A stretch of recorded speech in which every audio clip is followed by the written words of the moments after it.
Johnny Manziel in court and new allegations against Joe Paterno. What it all means. Story time with a legend. A glimpse at our exclusive video interview with broadcasting icon Vin Scully. Who's the best cornerback in the NFL right now?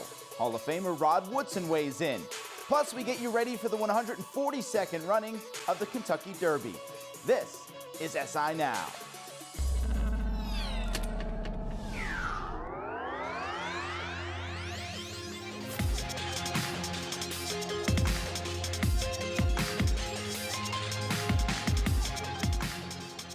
Hey there and welcome to SI Now. It's Friday, May 6th, and I'm Ryan Asselta in for Maggie Gray. We've got a fun show ready to wrap up the week for you, including another taste of our exclusive interview with broadcasting legend Vin Scully. But we begin this Friday with Johnny Manziel, who was in a Texas courtroom on Thursday facing a misdemeanor charge after allegations of domestic violence from girlfriend Colleen Crowley. Here to hash out what went on in the courtroom on Thursday and what it all means for the former Browns quarterback is SI legal expert Michael McCann. And Michael, first things first for us here, explain the charges against Manziel that he was facing on Thursday in court. Sure, Ryan. So he faces misdemeanor domestic violence, an assault charge that relates to an allegation that he hurt Colleen Crowley, that he hit her, that he put her in danger. It is a misdemeanor, which under Texas law carries up to a sentence of 1 year in jail if convicted and a $4,000 fine. But it's worth noting that as a first-time offender, if he is ultimately convicted, he likely wouldn't go to jail at all. He would likely be put on probation or a diversionary program. He would not, in all likelihood, be sent to jail. Now, his conduct certainly could play a role. You know, during his mugshot, he kind of smirked, and having an attitude that might rub a judge and jury the wrong way can play a role here. But most likely, even if he is convicted, he would not go to jail. But we're a long way from a conviction. There's a good chance that this settles at some point through a plea deal long before they even go to trial. Now, Manziel was ordered to stay away from any type of contact with Crowley. How does that all work? And that seems to include a lot of different things. Physical contact, text message, phone. Can you explain that a little bit, Michael? That's right, Ryan. So as part of his arrangement where he's able to post bond and essentially leave jail and have freedom, he consents to the judge's order that he not call, text, email, write, physically appear before Colleen Crowley. He has to avoid contact with her. If he happens to be in the same location as her, not intentionally, he must leave immediately. In addition, as part of his bond, he can't be around guns. He can't own guns. He can't buy guns. He can't hold guns. So these are important restrictions. If he violates the terms of that order, he could be sent to jail in contempt of court. So he really has to stay away from Colleen Crowley. And again, avoid social media. He has to completely avoid any interaction with her, whether it be in person or electronic. Now, technically, if convicted, Manziel could face up to a year in prison. You alluded to it a little bit earlier. Is there any chance Johnny actually gets prison time from this case?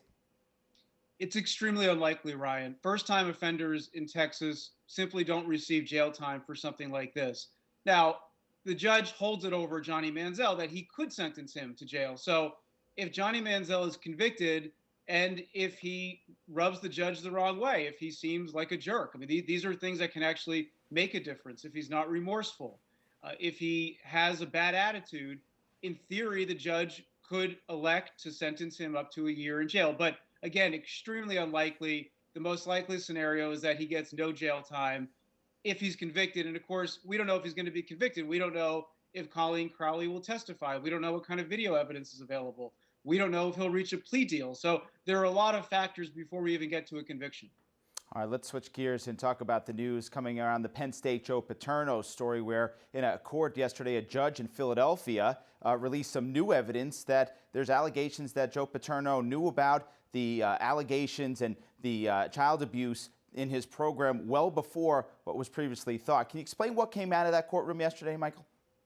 Sure, Ryan. So a judge yesterday issued a ruling related to an insurance lawsuit between Penn State and an insurance company, basically over whether the insurance company is going to have to pay for Penn State reaching a series of settlement agreements with Jerry Sandusky victims that total $59.7 million. So there's that lawsuit. It's really a contractual lawsuit over insurance clauses, but there was a stunning point in the order where the judge said that according to the deposition of one victim, a victim, while he was a child back in 1976, claims he told Joe Paterno in some kind of meeting with the coach that he was assaulted by Jerry Sandusky. And the reason why this is significant for the insurance case is because it goes to whether Paterno reported it to a superior, which would affect whether the insurance company has to pay. But of course, what makes this so newsworthy is not the insurance issue, it's the allegation that Paterno may have known back in 1976. But being fair to Paterno, this is an allegation. We haven't seen the deposition. The person who made the deposition hasn't been subject to cross-examination that we know of. In addition, we don't know how long the time was between 1976 and when this deposition was taken. The settlement was only a couple of years ago. So we could be talking more than 35 years. There's also issues with the fact that Paterno is not available to defend himself. Why would a child be meeting one-on-one with Joe Paterno? That seems a little unusual to me. So there are reasons to have some skepticism about this allegation, but it's certainly damning for Paterno, the fact that this even exists. Obviously, it generated plenty of headlines, just the news itself from the evidence, though, as you mentioned, it could play a role in funding those settlements to the victims, which is really what comes down to a whole lot of money in this situation. That's right, because Penn State has maintained that tuition dollars, taxpayer dollars, donor dollars aren't going to be spent to pay off these settlements. But that assertion is conditioned on the fact that the university thinks that its insurance companies will be paying if the insurance companies don't have to pay. And the ruling yesterday was mixed for Penn State, where Penn State can claim some payment, but not all. It's unclear how Penn State is going to pay the remainder amount. All right, interesting to see how this plays out. Michael McCann, thanks so much for being with us. Thanks, Ryan. All right, coming up, it's time to sit back and listen to a living legend. We give you another glimpse at our exclusive video interview with Dodgers broadcaster Vin Scully when SI Now comes right back.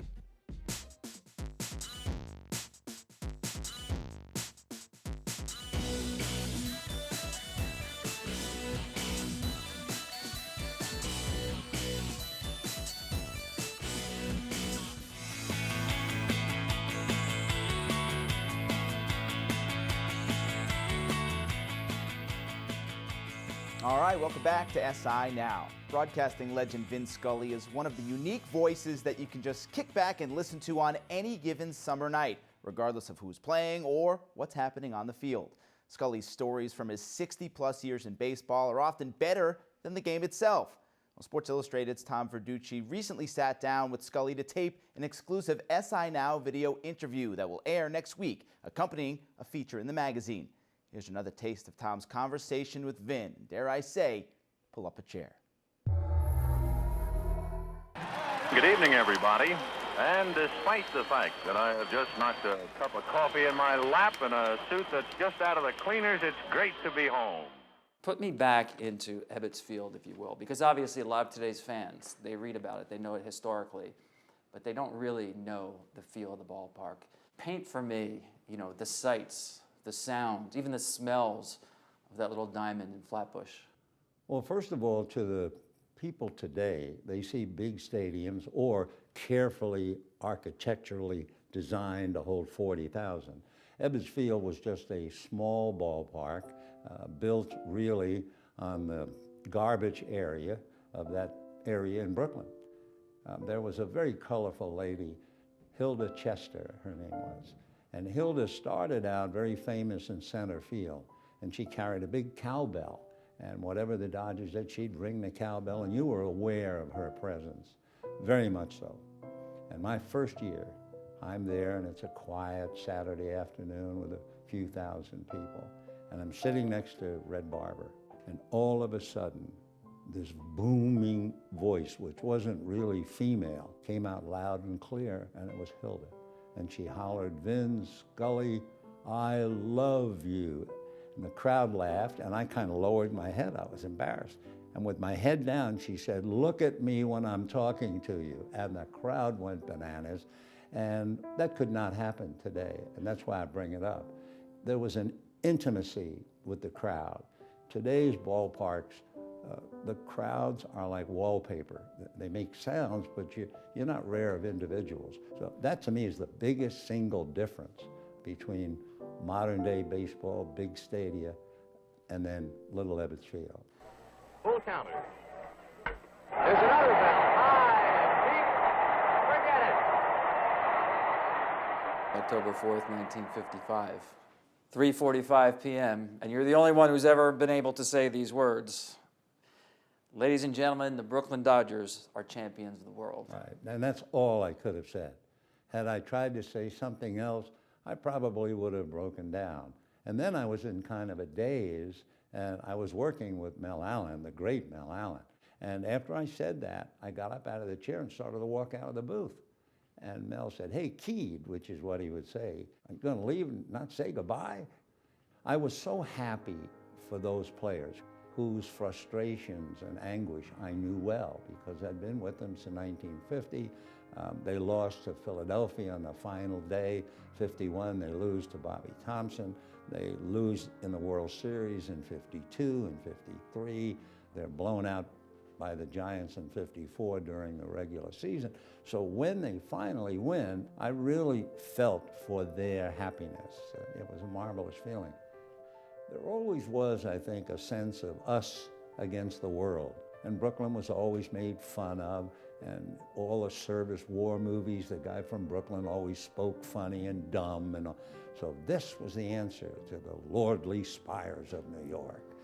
They beat them finally, and it was just incredible. Such good stuff. And make sure to catch part 1 of this exclusive interview next Tuesday on SI Now, with part 2 to follow on Wednesday. All right, we're just getting started this Friday afternoon. Still to come, Pro Football Hall of Famer Rod Woodson breaks down the defensive backs taken in the first round of last week's NFL Draft. SI Now, we'll be right back.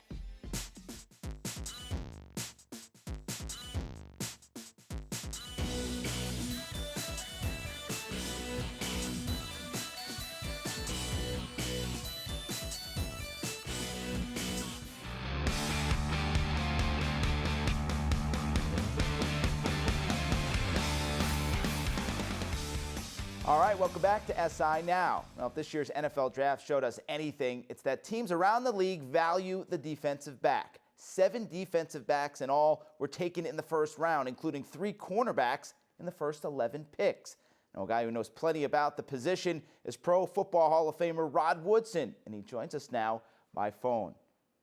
Now, 3 corners drafted in the first 11 picks with Jalen Ramsey, Eli Apple, and Vernon Hargraves. Which one of those guys sticks out to you the most as the most talented heading into their rookie season? Well, I think they're all talented. When I came in 1987, one thing that Chuck Noll told me is that everybody that plays in the National Football League has some type of talent, or they wouldn't be here. So they all have pretty good talent, but they're all different. Jalen Ramsey is a really good athlete. He just has to figure out how to be a tremendous player and doing some little things right. I think Hargraves is probably the best corner coming out in the draft this year because he's just a pure football player. And I think Apple, he's a solid fundamentalist. He did a lot of good things, a lot of things well on tape. But I think they're all different. I think they all have a great opportunity to keep improving. And if they can keep improving each year, then in a couple of years, they can be really, really good players. All these guys were talking about hoping to make this transition from college to the pros. What would you say is the biggest adjustment a rookie has to make when making that transition to the NFL? Well, it's a curve. It's a learning curve. A lot of people think they're ready. Nobody's a polished player coming into the league. Some guys do have pretty good years their rookie year. I think it's a player who takes what's given to them by the coaches, his own peer, from his peers, from his self-study, and those players that takes all that knowledge and apply it back on the practice field every single day.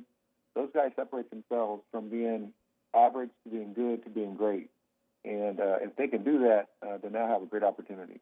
You mentioned the guys trying to separate themselves from good to great. All of these picks, obviously, they want to become the next elite defensive back in the NFL. When you look at today's NFL landscape, guys like Darrelle Revis, Richard Sherman, Josh Norman, in your eyes, who's the top DB in the NFL right now? It's kind of hard to say. I still like Revis. I still think, he's a really good player. He doesn't have the speed that he once had. but he's still a technician. He still does everything right.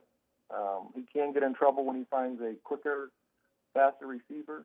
And then Richard Sherman, Rich does a tremendous job of getting the football. That's one thing I love about Richard Sherman. He's long. He has a very good feel for the game itself. If you had those two corners on a team, I think it'd be a hard day for receivers in the National Football League. I mentioned Norman, who squared off obviously last season with Odell Beckham Jr., and things got real ugly on the field between the two. Norman signs with the Redskins, so they're going to see each other twice this year. When you think back to your playing days, was there a receiver during your time that you just didn't get along with? You always mixed it up. There was always a little something after the whistle when you were on the field? Yeah, let me think. I think for me it would be Webster Slaughter. He played at Cleveland Browns. Webster was a really quick receiver. He did like to talk. So, I'm not a real talker, but sometimes I can get under your skin. And so we had it out quite a few times through our years playing back in the AFC Central.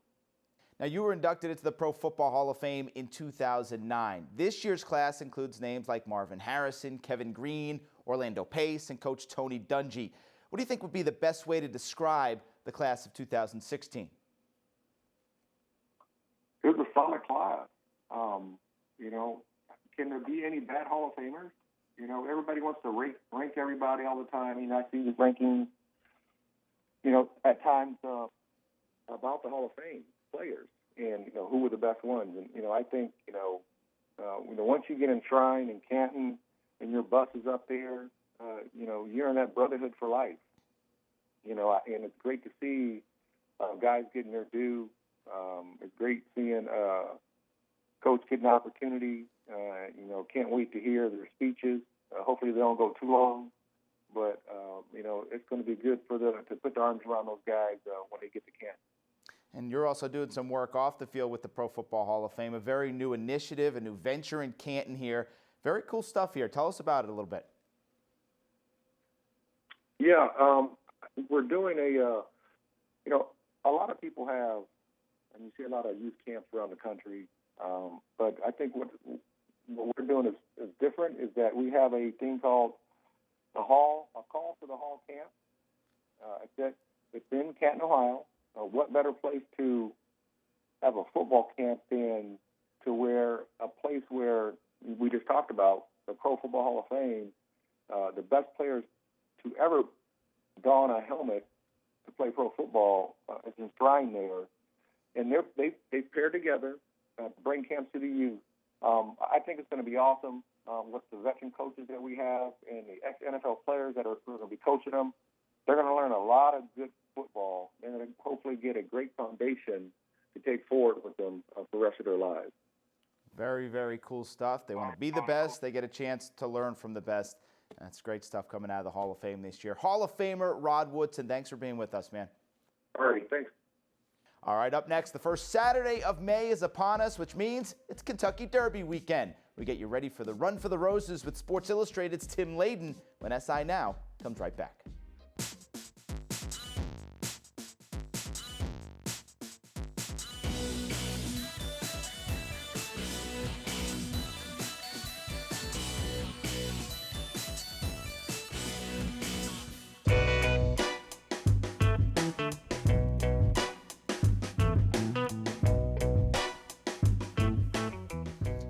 Welcome back to SI Now. A year ago this weekend was the start of a historic 5-week stretch in horse racing. American Pharoah captured the attention of the sports world by winning horse racing's first Triple Crown in 37 years. Well, tomorrow we start anew with the 142nd running of the Kentucky Derby.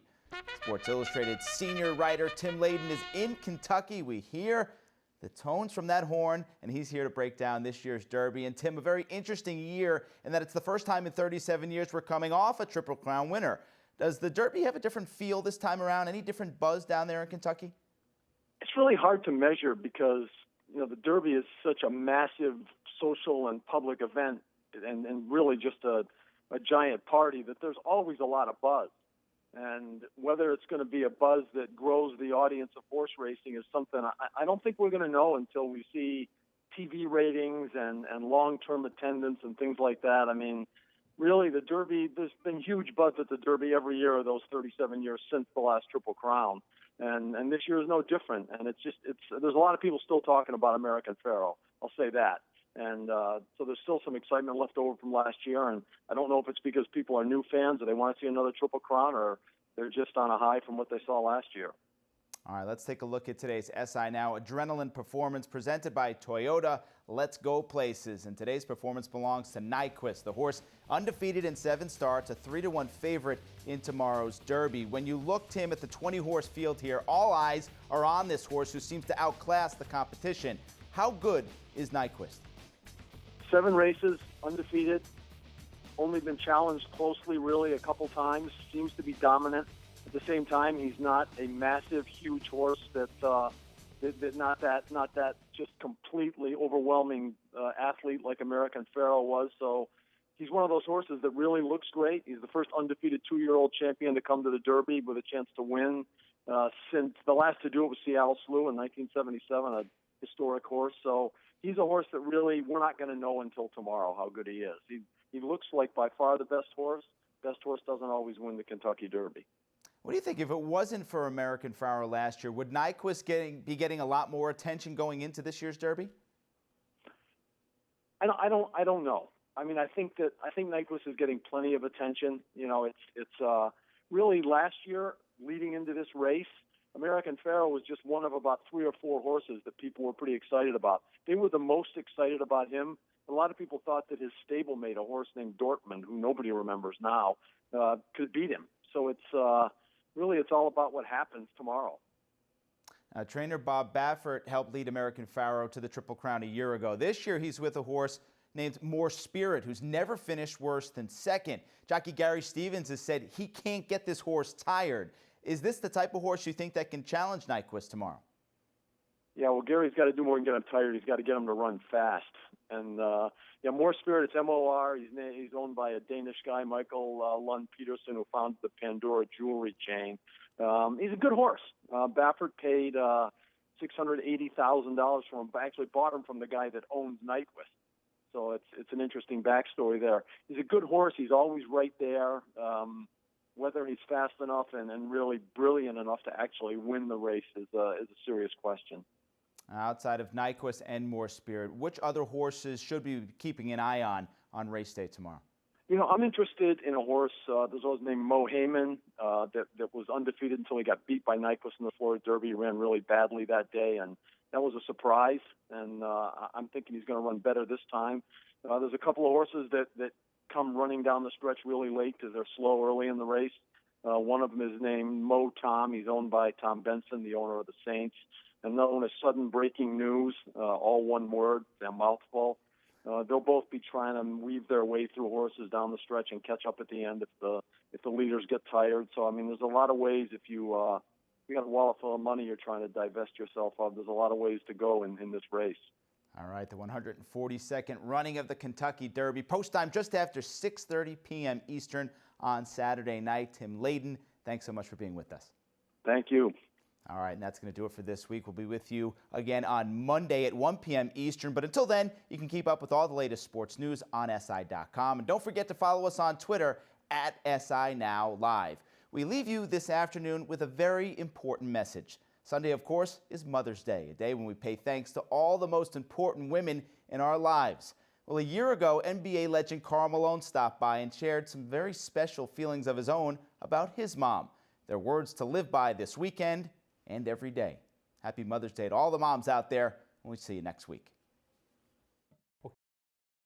Okay, so I know I'm long-winded, but I'm going to tell you this. For 15 years, before and after every game, I talk to my mom. Before and after every game when I traveled, right? For 2 years later, after the fact, I would pick the phone up to call her. So if you're around and your mom's around, tell her you love her. You know, dads were great, but moms are matriarchs. They're everything. And if one young person tell his mom he love him every day, I'm a mama's boy, and I'm proud to tell you I am, and I'm not afraid to tell you I love my mom, and I'm a mama's boy. Dads, we okay. but moms are pretty special.